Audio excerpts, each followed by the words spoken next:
ہمارے چھوٹے چھوٹے بچے حافظ ہو جاتے ہیں ان کا حفظ اتنا مضبوط ہوتا ہے کہ ان کو قرآن پاک یاد رکھنے میں اتنی محنت نہیں کرنی پڑتی۔ قدرت کا ایک نظام ہے اور قدرت کے اس فیصلے کے پیش نظر مدرسہ اسلامیہ کے ابنائے قدیم نے یہ جو پروگرام بنایا، عام طور پر پورے قرآن پاک اور 20 پارے اور 10 پارے کا جو پروگرام بنتا ہے وہ بھی اپنی جگہ افادیت سے خالی نہیں ہے، لیکن یہ جو پروگرام ہے کہ چھوٹے چھوٹے بچوں کے اندر جہاں اما کا پارہ یاد کر لینا اور سورہ واقعہ اور سورہ یاسین کا یاد کر لینا، یہ ایک اہم بات ہے۔ اس سے بڑی بات یہ ہے کہ شوق اور رغبت کی وجہ سے ہمارے یہ بچے ان سورتوں کو یاد کر لیتے ہیں، آخری پارے کو یاد کر لیتے ہیں، لیکن اس سے بڑی بات یہ ہے کہ ان بچوں کا ایک مزاج بن جاتا ہے، اور یہ مزاج یہ ہے کہ قرآن پاک یاد کرنا چاہیے۔ مزاج بن جاتا ہے قرآن پاک سے نسبت اور تعلق کا۔ جب یہ مزاج بنتا ہے تو ہمارے بچوں میں دینداری آتی ہے۔ آج ضرورت اسی بات کی ہے کہ ہم اپنے بچوں کی اسی نہج پر تربیت کریں۔ زمانہ کدھر جا رہا ہے آپ کو پتہ ہے، دنیا بھر کی طاقتیں مسلمانوں سے اسلام چھیننے کے لیے اور مسلمانوں کو اسلام سے بے دخل کرنے کے لیے ہر جہت سے پروگرام کیا جا رہا ہے۔ اس موقع پر مالیگاؤں کا ہی ایک ٹیچر تھا، اس سے پوچھا گیا کہ حضرت عائشہ رضی اللہ تعالی عنہا کا حضور پاک صلی اللہ علیہ وسلم سے کیا رشتہ تھا؟ کہ میں ان بچوں سے پوچھوں گا کتنے لوگوں کو معلوم ہے کہ حضرت عائشہ اور حضور کا رشتہ کیا تھا؟ ہاتھ اٹھانا۔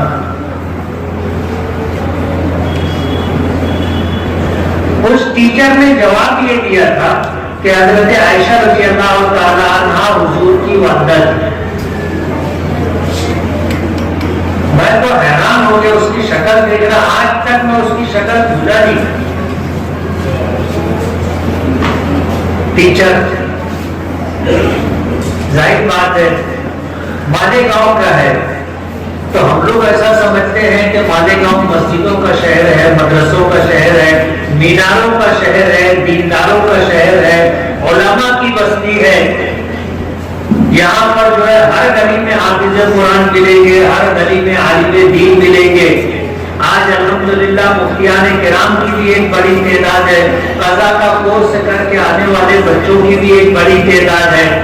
ایسے شہر کے اندر اگر ایک عصری تعلیم یافتہ ڈگری رکھنے والا شخص دینی معاملات میں اگر اس کی معلومات ایسی ہو تو افسوس کی بات ہے۔ ہمارے یہاں جو یہ پولیس کمپٹیشن، اسلامی سوال و جوابات کا جو سلسلہ ایک زمانے سے علماء کرام کر رہے ہیں، یہ پروگرام بہت اہم پروگرام، ہم اس کو معمولی نہ سمجھے، چھوٹا کام نہ سمجھے۔ دین کی بنیادی باتوں کا علم جب ہمارے بچوں کو رہے گا اور ہمارے بچے دینی لائن سے جب اس معاملے میں کوشش کرتے رہیں گے، وقتاً فوقتاً کچھ یاد کرتے رہیں گے سوالات اور جوابات، تو یہ ان کی زندگی میں ہمیشہ یاد رہے گا۔ اور ایسا موقع نہیں آئے گا جس معاملے سے ہم لوگ گزر چکے کہ تعلیم یافتہ لوگوں کو بھی اپنے حضور کی سیرت کی اتنی موٹی موٹی باتیں بھی معلوم نہیں، یاد نہیں۔ اس لیے آج کا ہمارا یہ پروگرام بظاہر کوئی بہت بڑا پروگرام نہیں ہے، لیکن مدرسہ اسلامیہ کے ابنائے قدیم جس کے رول رواں، جن کے سرپرست حضرات مولانا ابو اسامہ ہیں، حافظ طفیل صاحب ہیں، مولانا کلیم صاحب ہیں، اور خاص طور پر مولانا سفیان جمالی اور ان کے رفقا ہیں، انہوں نے مدرسہ اسلامیہ سے فارغ ہونے والے حفاظ کرام، علماء کرام کو جوڑ کر کے رکھنے کا اور مدرسے سے تعلق باقی رکھنے کا جو پروگرام بنایا، یہ بہت اہم پروگرام، اور اسی پروگرام میں جان باقی رہے اس کے لیے ہر سال یہ 2-4 پروگرام چھوٹے موٹے کرتے ہیں، جس کی وجہ سے ابنائے قدیم کا مل بیٹھنا ممکن ہوتا ہے، اور اس کے ذریعے سے پورے شہر کے اندر الحمدللہ دینی اعتبار سے لوگوں تک ایک پیغام جاتا ہے اور شہر کے مخیران بھی شریک ہوتے ہیں، اور اسی طرح جو ہے یہ مختلف اسکولوں کے مدرسوں کے بچے بھی شریک ہوتے ہیں، اور ان کی شرکت کی وجہ سے ذمہ داروں کو ایک دن دینا پڑتا ہے، صبح سے لے کے شام تک یا رات تک، لیکن اس کا جو فائدہ ہے اس کا اندازہ نہیں کیا جا سکتا۔ ہمارے یہ بچے، اب ظاہر بات ہے اس پروگرام میں شریک ہونا ہے تو ان کو سورہ یاسین یاد کرنی ہے، سورہ واقعہ یاد کرنی ہے، پارہ عام یاد کرنا ہے، یہ ایک دن کی بات تو نہیں ہے۔ سورہ یاسین، سورہ واقعہ اور ایک پارہ یاد کرنے میں کتنا وقت لگتا ہے آپ کو پتہ ہے؟ اتنا وقت ان بچوں نے اس پروگرام میں شرکت کے لیے دیا، اور ہر ایک کی خواہش یہ ہوتی ہے پہلا انعام اس کو ملے، برابر ہے؟ کتنے لوگوں کا پہلا نمبر آئے گا ہاتھ اٹھانا؟ یہ وہ بچے ہیں جن کو اپنی محنت پر اعتماد ہے کہ ہم نے جو محنت کی ہے اس محنت کی وجہ سے ہم پہلے نمبر کے حقدار ہیں۔ اب جج صاحبان کہو یا ہم لوگ سب کہو، ہماری مجبوری یہ ہے کہ ہم ایک ہی بچے کو پہلا نمبر دے سکتے ہیں، سب کو پہلا نمبر نہیں دے سکتے۔ اگر ایک سے زائد بچے مقابلہ آرائی میں برابر ہے تو پھر قرآن اندازی کرنی پڑے گی، اور قرآن اندازی کر کے جس کا نام نکلے گا اس کو پہلا نمبر دے دیا جائے گا۔ تو یہ جو ہمارے لیے دقت ہے یہ ہمارا مسئلہ ہے، لیکن الحمدللہ ہمارے بچوں میں تقریباً 10 سے 15 بچے ایسے ہیں جن کو اپنی محنت پر اعتماد ہے، اور انہیں یہ امید ہے کہ انشاءاللہ ان کو پہلا نمبر ملے گا۔ لیکن میں جو بات آپ لوگوں کو کہنا چاہتا ہوں کہ یہ جو انعام ہم لوگوں کی طرف سے آپ کو دیا جا رہا ہے یہ اصل انعام نہیں ہے، یہ تو ایک علامتی انعام ہے۔ یہ جو آپ کو دیا جائے گا یہ ختم ہو جائے گا، سائیکل ہے 10-15 سال 5 سال 10 سال میں پرانی ہو جائے گی، دوسرا سامان جو ہے تھوڑے دنوں میں پرانا ہو جائے گا، ٹوٹ جائے گا۔ یہ علامتی انعام ہے، صرف رغبت اور شوق دلانے کے لیے۔ اصل انعام تو اللہ پاک دیں گے۔ کون دے گا؟ اللہ پاک اصل انعام دیں گے، اور وہ انعام ایسا ہوگا جو ہمارے لیے ہمیشہ کارآمد رہے گا، ہمیشہ باقی رہے گا، کبھی ختم نہیں ہوگا۔ اس لیے کہ وہ انعام ہمیں انشاءاللہ جنت اور جنت کی نعمتوں کی شکل میں ملے گا، اور جنت کی نعمتوں کے متعلق آتا ہے کہ اس پر فنا کاری نہیں ہوگی، جنت کی نعمتیں کبھی ختم نہیں ہوں گی۔ بخاری شریف کی روایت ہے، نبی کریم صلی اللہ علیہ وسلم ایک مرتبہ آپ سورج گرہن کی نماز پڑھا رہے تھے۔ جب سورج گرہن کی نماز پڑھا رہے تھے تو آپ مسجد نبوی میں مسجد کی محراب میں کھڑے تھے۔ جو لوگ آپ کے پیچھے صحابہ کرام نماز پڑھ رہے تھے ان لوگوں نے دیکھا کہ نماز پڑھاتے پڑھاتے نبی کریم صلی اللہ علیہ وسلم آگے بڑھے، ایک قدم 2 قدم آگے بڑھے۔ جب 1-2 قدم آپ آگے بڑھے پھر رک گئے۔ صحابہ کرام جو پہلی صف میں تھے انہوں نے دیکھا کہ حضور نے اپنا ہاتھ آگے بڑھایا لیکن پھر اپنا ہاتھ روک لیا، اور اس کے بعد پھر یہ ہوا کہ نماز پڑھاتے پڑھاتے درمیانی نماز میں آپ پیچھے ہٹنے لگے، 1 قدم 2 قدم 3 قدم۔ اب پہلی صف میں جو صحابہ کرام تھے حضور کے پیچھے ہٹنے کی وجہ سے وہ سب بھی پیچھے ہٹنے لگے۔ اب پہلی صف پیچھے ہٹی تو جو دوسری صف تھی وہ بھی پیچھے ہٹنے لگی، پھر تیسری، چوتھی، پانچویں، آخری جو صف تھی وہ دیوار سے لگ گئی۔ پھر صحابہ کرام کہتے ہیں ہم نے حضور کو دیکھا کہ آپ آگے بڑھے، اور جہاں آپ نے نماز شروع کی تھی جس جگہ پر آپ کھڑے تھے اسی جگہ پر آپ کھڑے ہو گئے، اور اس کے بعد نماز مکمل فرمائی۔ نماز مکمل ہو جانے کے بعد سب فارغ ہو گئے تو صحابہ کرام نے اللہ کے رسول صلی اللہ علیہ وسلم سے پوچھا کہ اللہ کے نبی ہم نے دیکھا ایک نئی بات کہ نماز پڑھاتے پڑھاتے آپ آگے بڑھے، آپ نے اپنا دستے مبارک آگے بڑھایا اس طرح جیسے آپ کچھ لینا چاہتے، لیکن پھر آپ رک گئے اور آپ پھر پیچھے ہٹنے لگے، اور اتنا پیچھے ہٹے کہ ہمیں بھی پیچھے ہونا پڑا۔ تو یہ نئی بات ہم نے نماز میں دیکھی۔ کیا بات؟ تو حضور پاک صلی اللہ علیہ وسلم نے فرمایا کہ نماز کے دوران جنت میرے سامنے لائی گئی، اور میں نے دیکھا کہ جنت سامنے لائی گئی، انگور کی بیل ہے اور اس میں انگور لگے ہوئے ہیں۔ میں آگے بڑھا اس نیت سے کہ میں انگور کا ایک خوشہ لے لوں۔ جب انگور کا ایک خوشہ میں بیل سے توڑ لوں، پھر مجھے خیال آیا کہ جنت کی نعمتوں پر فنا نہیں ہے۔ اگر میں انگور کا ایک خوشہ توڑ لیتا تو قیامت تک آنے والے انسان اسے کھاتے رہتے، لیکن وہ انگور کا خوشہ ختم نہیں ہوتا، اور پھر ایمان بالغیب باقی نہیں رہتا۔ ہم لوگوں کو اللہ نے جو ایمان دیا ہے یہ ایمان بالغیب ہے، اور بالغیب کا مطلب یہ ہے کہ ہم نے جنت اور جہنم کو دیکھا نہیں ہے، جنت کی نعمتوں کو دیکھا نہیں ہے، اللہ کو دیکھا نہیں ہے، لیکن ہم مانتے ہیں۔ یہ چیزیں ہماری نظروں سے غائب ہیں، ہم نے دیکھا نہیں لیکن ہم مانتے ہیں۔ یہ ایمان بالغیب ہے، اور ایمان بالغیب ہی اللہ کے نزدیک معتبر ہے۔ ایمان بالمشاہدہ یعنی دیکھ کر کے ایمان لانے کا اعتبار نہیں۔ قرآن کریم میں حضرت موسیٰ اور فرعون کے متعلق آتا ہے کہ جب اللہ پاک نے بنی اسرائیل کو نجات دینے کا فیصلہ کیا، فرعون کے ظلم و ستم سے بچانے کا فیصلہ کیا، تو مصر سے انہیں نکلنے کا حکم دیا۔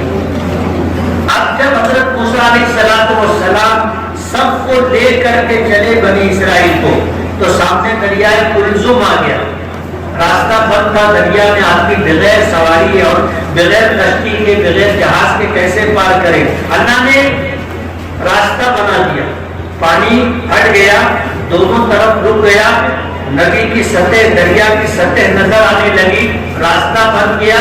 حضرت موسیٰ علیہ السلام بنی اسرائیل کو لے کر کے اس میں داخل ہو گئے، بیچ میں پہنچے، فرعون اپنا لشکر لے کر کے آ گیا۔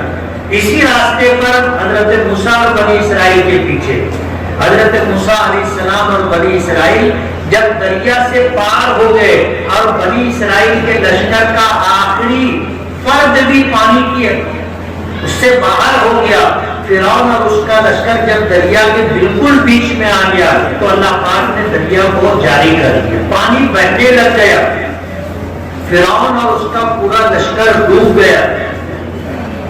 حدیث پاک میں آتا ہے کہ اب یہ اپنی جان بچانے کے لیے ہاتھ پیر مار رہے تھے۔ حضرت جبرائیل آئے، فرعون کو پیر سے پکڑ کر کے اس کو پانی کی گہرائی میں کھینچا۔ اس نے جب یہ دیکھا کہ اب تو میں مرنے والا ہوں اور پکڑ آ گئی، اللہ کا عذاب آ گیا، تو اس نے کہا آمنت برب ہارون و موسیٰ، کہ میں حضرت موسیٰ اور حضرت ہارون علیہ السلام کے پروردگار پر ایمان لایا۔ تو اللہ پاک نے فرمایا آن اب ایمان لاتا ہے۔ اب ظاہر بات ہے اللہ کا عذاب آ چکا، اس نے اللہ کا عذاب اپنی آنکھوں سے دیکھ لیا اور عذاب کی گرفت میں آ گیا۔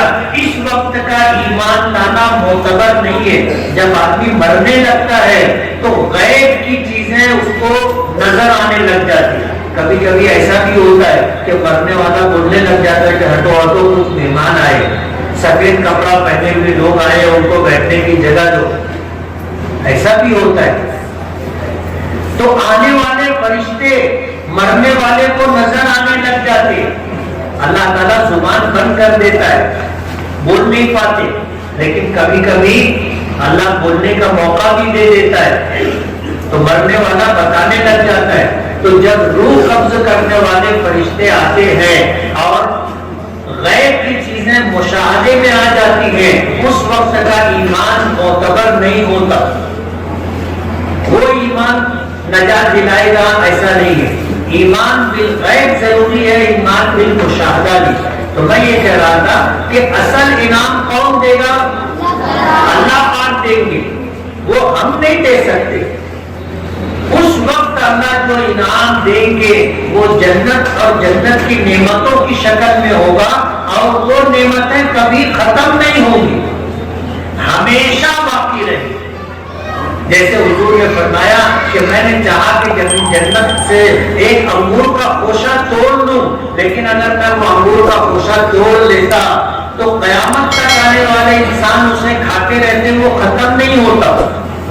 اور دوسری دقت یہ تھی کہ پھر ایمان بالغیب باقی نہیں رہتا۔ پھر حضور نے فرمایا کہ میں پیچھے اس لیے ہٹا تھا کہ جس طرح جنت میرے سامنے لائی گئی تھی، اسی طرح جہنم بھی میرے سامنے لائی گئی تھی، اور اس کے عذاب کو دیکھ کر، اس کی ہولناکی کو دیکھ کر کے میں پیچھے ہٹا، اور میرے پیچھے ہٹنے کی وجہ سے تمہیں بھی پیچھے ہٹنا پڑا۔ حضور پاک صلی اللہ علیہ وسلم کو اللہ نے جنت اور جہنم معراج میں بتا دی، معراج میں اللہ نے بتا دی تھی۔ اور جس وقت آپ کو پہلی وحی کی شکل میں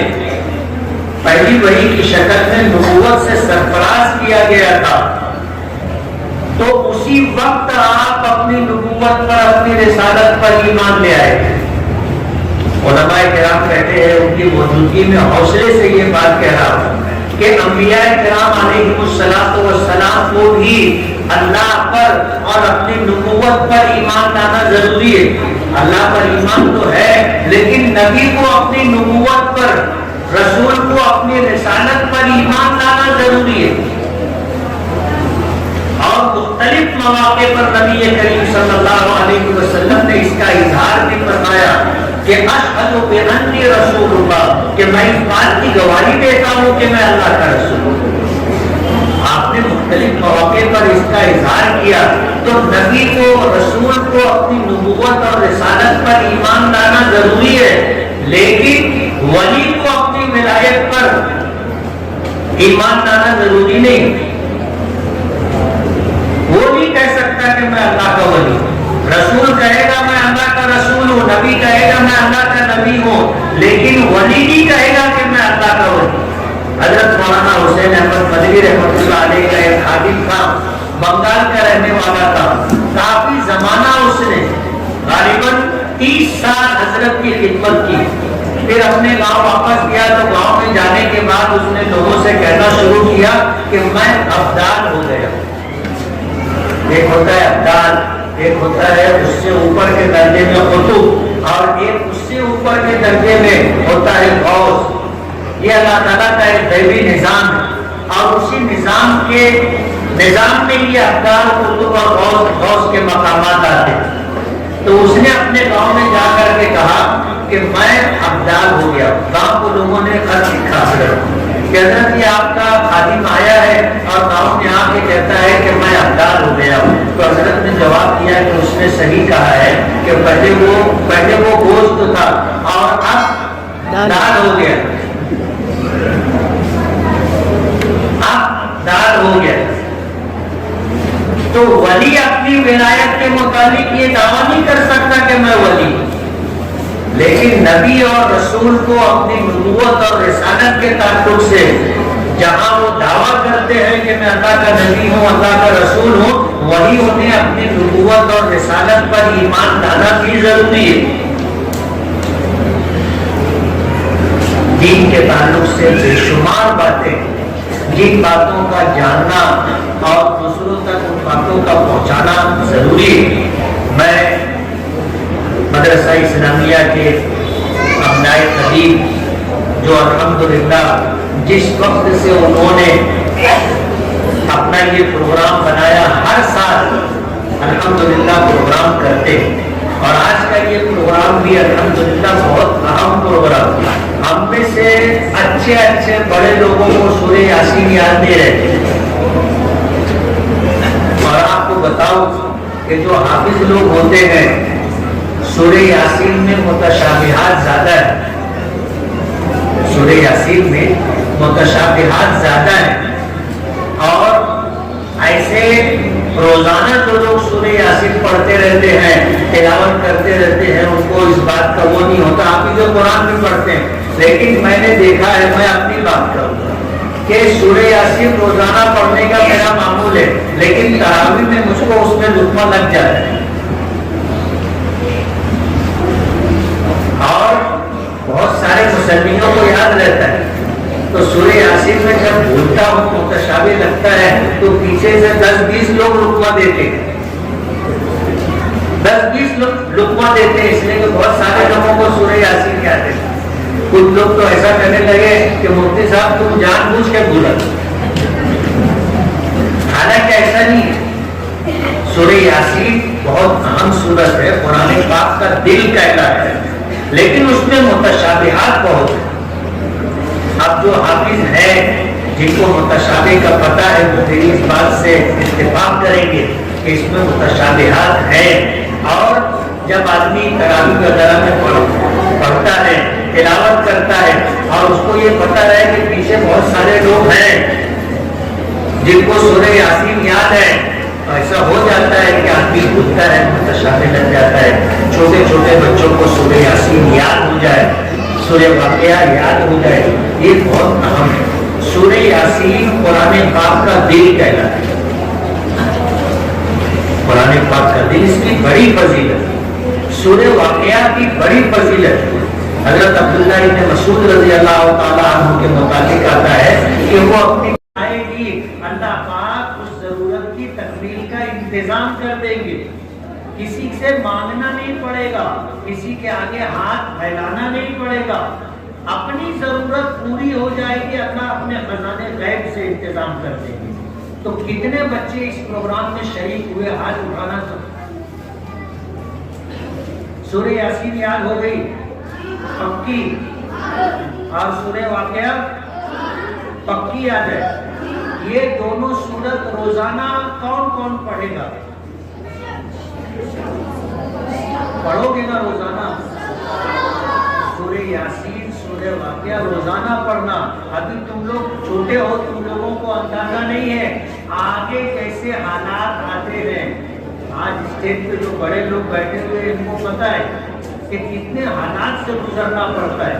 لیکن اگر آپ لوگ سورہ یاسین اور سورہ واقعہ روزانہ پڑھتے رہو گے تو انشاءاللہ اس کی برکت سے کبھی کسی کے آگے ہاتھ نہیں پھیلانا پڑے.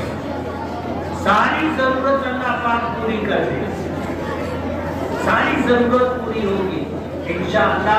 کبھی ہمیں مانگنے کی ذلت سے دوچار نہیں ہونا پڑے گا. یہ ان صورتوں کی برکت ہے. اس لیے آج جج صاحبان جو ہے اپنا فیصلہ لے کر آنے والے ہیں، اور جج صاحبان کے فیصلے کے مطابق آپ کو انعامات دیے جائیں گے. لیکن یہ علامتی انعام، اصل انعام تو اللہ پاک دیں گے جو جنت اور جنت کی نعمتوں کی شکل میں ہوگا. جتنے بچوں کو اول نمبر آنے پر اعتماد ہے، انشاءاللہ اللہ پاک سب کو اول نمبر عطا کریں گے نا. کیا ہے، ہمارے لیے سب کو پہلا نمبر دینا ممکن نہیں ہے، لیکن اللہ کے لیے کوئی چیز ناممکن نہیں. اللہ کے لیے کوئی چیز ناممکن نہیں، سب ممکن. تو اللہ سب کو اول انعام میں جو کچھ دینا ہے سب کو اللہ پاک دے سکتے ہیں کہ نہیں؟ اللہ کے خزانے میں کسی چیز کی کمی نہیں ہے، کسی چیز کی کمی نہیں. تو انشاءاللہ جن بچوں نے محنت کی ہے اور سوال ہونے پر انہوں نے جو جواب دیا ہے اور اس جواب سے وہ مطمئن ہے اور وہ یہ سمجھتے ہیں کہ انشاءاللہ ان کو پہلا انعام ملے گا، تو میں آپ کو اطمینان دلاتا ہوں کہ انشاءاللہ اللہ پاک آپ لوگوں کو اول انعام عطا کریں گے. تو یہ جو انعامات آج اس پروگرام میں دیا جائے گا، یہ وقتی انعام ہے، علامتی انعام ہے.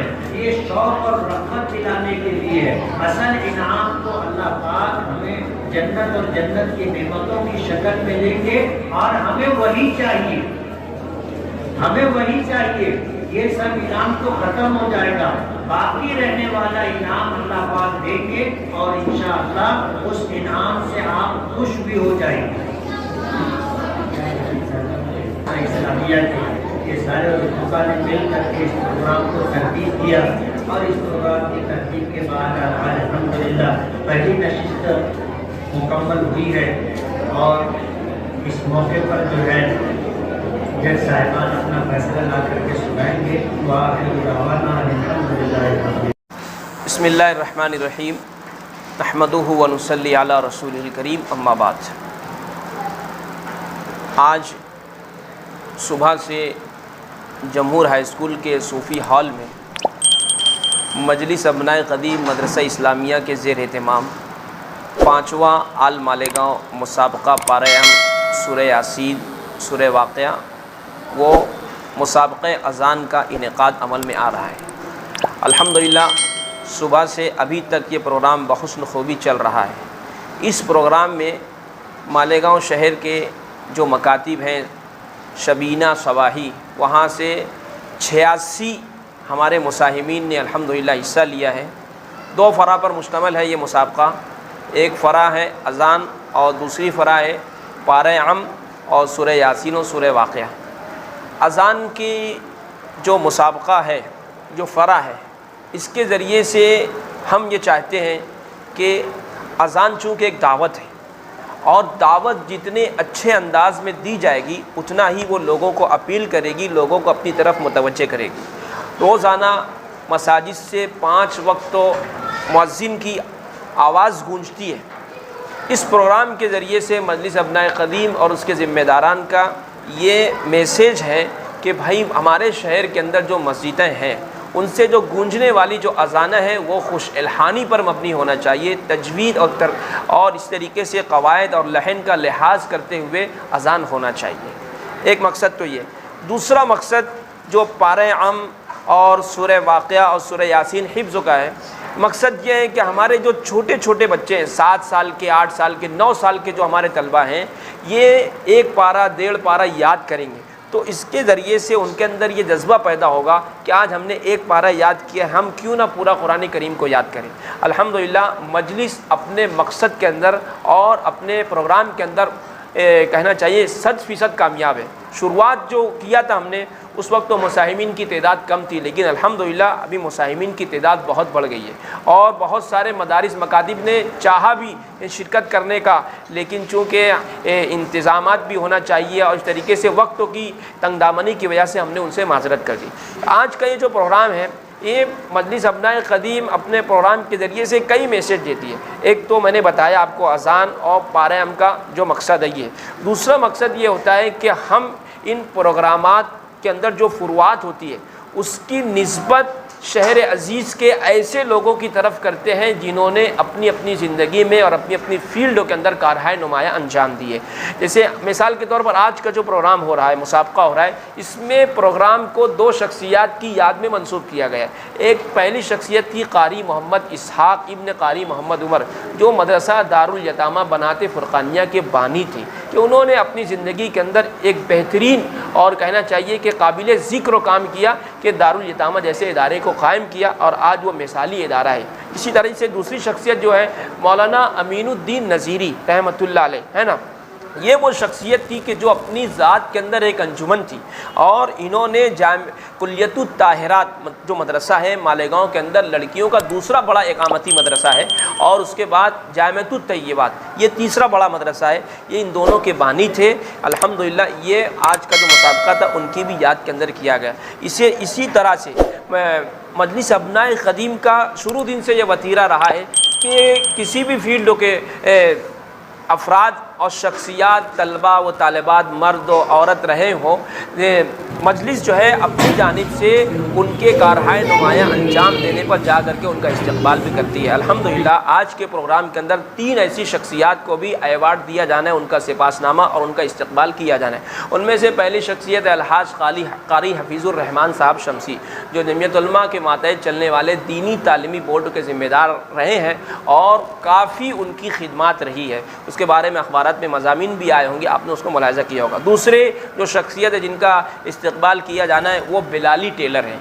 ماشاءاللہ یہ کافی دنوں سے نہیں کہنا چاہیے کہ 50 سال سے ہے نا کم پیسے کے اندر وہ اپنی خدمات کو انجام دے رہے ہیں۔ مدارس کے جو علماء ہیں، اساتذہ ہیں، وہاں کے طلبہ ہیں، کم پیسے کے اندر جو ہے ان کا کپڑا سی دینا، اور جو اگر کوئی پریشان حال آئے تو بلا معاوضہ بھی وہ کپڑا سینے کا کام کرتے ہیں۔ اسی طریقے سے تیسرے جو شخص ہیں وہ حبیب بھائی، جو دارالفلاح یتیم خانے کے اندر اطالق کے فرائض کو انجام دینے ہیں۔ یہ ایسے لوگ ہوتے ہیں کہ سماج اور معاشرہ ان کو پوچھتا نہیں، لیکن ابنائے قدیم بہرحال یہ ہیرے کو تلاش کرتی ہے اور نکال کر کے جو ہے لا کر کے اس طریقے سے عوام کے اندر مثالی شخصیت بنا کر کے پیش کرتی ہے۔ یہ بہت ہی بڑا قدم ہے، ستائش کے لائق ہے۔ بہرحال آج کا یہ پروگرام ہو رہا ہے، الحمدللہ ابھی جاری ہے، شام تک کے جاری رہے گا۔ آپ حضرات سے درخواست ہے کہ دعا فرمائیں کہ اللہ تعالیٰ مجلس کے اس پروگرام کو بے انتہا قبول فرمائے۔ مجلس کے جو صدر ہیں حضرت مولانا سفیان جمالی صاحب، ان کے ساتھی حافظ نور الامین صاحب، اس طریقے سے سرپرست و قاری طفیل مولانا کلیم، مولانا ابو اسامہ، اور بھی جو دیگر احباب ہیں، دیگر جو ساتھی ہیں، اللہ پاک سب کی خدمات کو بے انتہا قبول فرمائے۔ آمین۔ واخر دعوانا